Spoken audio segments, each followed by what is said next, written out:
تخيل معايا الموقف ده، انت شخص محترم بتصلي بتعامل الناس بالعدل وعندك مبادئ ماشيه زي المسطره ومقتنع انك عمرك ما هتأذي حد. فجأة يجي شخص في حياتك في خلال 24 ساعه بس يخليك تنهي حياه ناس وتتخلى عن مبادئك وانت مقتنع تماما انك صح. ده مش سيناريو خيالي، دي تجربه سيكولوجيه مرعبه بتحصل كل يوم في الحقيقه، وفيلم ذا دارك نايت قدمها لنا بأبشع واعمق صوره ممكن تشوفها. الجوكر في الفيلم ده ما كانش مجرد شرير لابس ماسك عايز يسرق بنك او يقتل الملايين، لا، الجوكر كان جاي يثبت فكره واحده بس، ان كل البشر الطيبين اللي ماشيين في الشارع هم مجرد ناس ما تحطوش فيهم اسود واحد بس يطير عقلهم. النهارده في قناه سيوري هنفتح ملف التحليل النفسي الاقوى، عمليه تلاعب عاطفي وغسيل دماغ في السينما. ازاي الجوكر قدر يدمر اسرى راجل في المدينه، وايه فخ النفس اللي ممكن يخليك انت شخصيا تقع في المطب ده.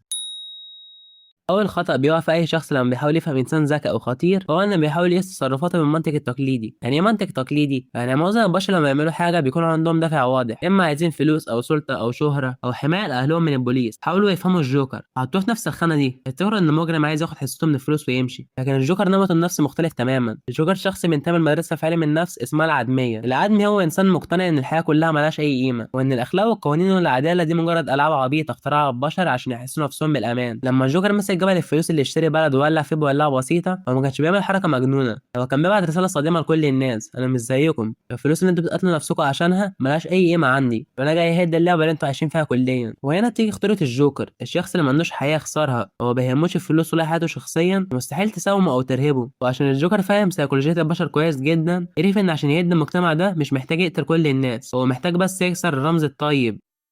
الناس كلها كانت فاكرة إن المعركة الحقيقية بين الجوكر وباتمان، لكن الحقيقة غير كده خالص. باتمان بالنسبة للجوكر كان شخصية معقدة مظلمة وعنده تروما، فكسر شخصية زي باتمان محتاج مجهود ومش هيثبت النظريات اللي الجوكر عايزها. الجوكر كان مركز كل مدفعيته النفسية على هارفي دينت. مين هو هارفي دينت؟ ده محامي العام للمدينة، الشخص الشريف اللي الناس مسمياه فارس الأبيض، إنسان بيؤمن بالقانون 100% وما يقبلش رشوة وماشي بالمسطرة، والناس شايفاه الأمل الأخير للعدالة. في علم النفس الشخصية المثالية زي هارفي دينت بتعتبر أسهل شخصية ممكن تتكسر وتتحول لأبشع صورة. ليه؟ لأن بناء النفس للشخص المثالي عامل زي الإزاز الصافي، صلب وقوي جدا، لكن لو اتخبط خبطة واحدة قوية في المكان الصح بتحول لمليون حتة مكسورة ومستحيل يرجع تاني. الجوكر درس هارفي كويس وعرف إن نقطة ضعفه هي حبيبته رشيد، فالجوكر عمل خطة مرعبة، خطف هارفي وحبيبته وحط كل واحد فيهم في مكان مختلف وربطهم ببرميل متفجرات، وحتى باتمان والشرطة في خيار كابوسي يقدروا ينقذوا شخص واحد بس. الانفجار حصل وحبيبة هارفي ماتت، وهارفي نص وشه اتقطع واتحرق بالكامل. الجوكر هنا ما اكتفاش انه يأذيه جسديا، الجوكر سلم منه مركز الأمان النفسي وسابه غرقان في حرقة القلب والغضب، وهيأ الأرضية للمرحلة التانية والأخيرة، غسيل الدماغ.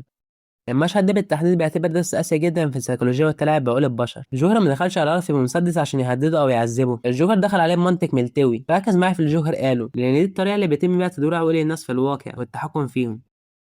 الجوكر قعد جنبه على السرير وقال له: انت زعلان مني ليه؟ انا مش صاحب خطه، الشرطه والمحققين والناس اللي عاملين فيها منظمين هم اللي خططوا وجروا حياتك للموت، انا زي الكلب اللي بيجري ورا العربيات، لو مسك واحده مش هيعرف يعمل بيها ايه. انت عارف ايه الشيء الوحيد العادل في الكون ده؟ الفوضى. الجوكر هنا عمل حركه خبيثه جدا اسمها في علم النفس اعاده توضيح الحقيقه، مسك الغضب اللي جوه عارفي وبدل ما يخليه يوجهه للشرير وجهه ناحيه المبادئ والقوانين، اقنعه ان المشكله مش في الجريمه، المشكله ان القوانين هي اللي خدعته وظلمته. الجوكر قال له: لما خطه تصير بشكل غلط الناس بتتجنن، لكن لو مفيش خطه اصلا مفيش حد هيزعل. الفوضى عادله لانها ملهاش حبيب ولا غالي. وفي اللحظه دي الجوكر ادى لهارث مبرر عقلاني جدا عشان يفرغ الغضب الشديد، والنتيجه عارف ان انت مسك العمله المعدنيه بتاعته وقال: الحظ هو العداله الوحيده، وتحول من اعظم راجل شريف في المدينه لمجرم سفاح بيقرر مين يعيش ومين يموت برميه عمله. الجوكر ما اجبرش عارف يبقى شرير بالسلاح، الجوكر بس زقه زقه صغيره وفتح الباب، وعارف يكمل الباب بنفسه. الزراعه النفسيه للفيلم كله بتيجي في مشهد الشرير بتاع السفن. الجوكر حط سفينتين في البحر وطالعين بره المدينه، السفينه الاولى عليها مواطنين عاديين، عائلات واطفال وناس شرفاء، والسفينه الثانيه عليها مجرمين ومساجين خطيرين جدا ونقدر نقول عليهم اشرار المجتمع. الجوكر حط في كل سفينه صندوق متفجرات، وادى كل قائد سفينه الزرار اللي بيفجر السفينه الثانيه، وقال لهم: الشرط مرعب، معاكم لحد الساعه 12 بالليل، لو السفينه فجرت الثانيه هنسيبها تعيش، لو الساعه جت 12 ومحدش ضغط الزرار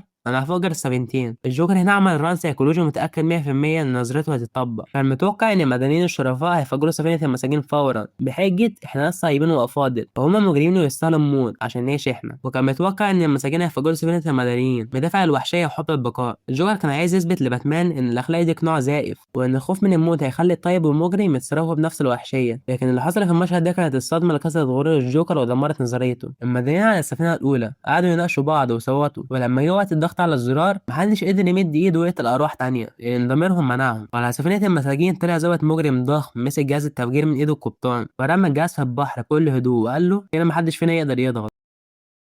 المشهد ده اثبت سيكولوجيا عميقه جدا، ان الشخص السيكوباث او الشرير بيفتكر ان كل الناس اشرار زيه، لكن الواقع بيقول ان الضمير الانساني والخير الحقيقي موجود وجذوره عميقه عند ناس كتير مهما كانت الظروف صعبه. في نهايه الفيلم بوليس قبض على الجوكر، لكن الجوكر كان بيضحك من قلبه. ليه؟ لأنه حتى لو خسر في رهان السفن هو قدر يكسر هارفي دينت ويحوله لشرير، وقدر يخلي باتمان يشيل تهمة الجرائم دي كلها بنفسه ويهرب عشان الناس ما تعرفش الحقيقة وما تفقدش الأمل في العدالة. الجوكر أثبت إن الحياة مش حرب بين بطل وشرير في الشارع، الحرب الحقيقية هي المعركة اللي بتدور جوه دماغك أنت كل يوم، الظروف الصعبة، الخيانة، أو حتى المواقف البسيطة اللي بتعصبك. كل دي اختبارات بتختبر بنيانك النفسي. المرة الجاية لما تحس نفسك متعصب أو حاسس إن العالم كله ظالم وجاي عليك، افتكر كلمة الجوكر، كل ما تحتاج هو زقة واحدة بسيطة جدا في الظروف الغلط. والسؤال الحقيقي اللي هسيبلك تفكر فيه النهاردة، لو اتحطيت بكرة في نفس الظروف واتسلب منك كل حاجة بتحبها، هل هتكون الشخص اللي يتمسك بمبادئه وضميره، ولا هتقرر تسيب العملة هي اللي تحدد مصيرك؟ ما تنساش تشترك في سيوريا وتكتب لي رأيك في التعليقات.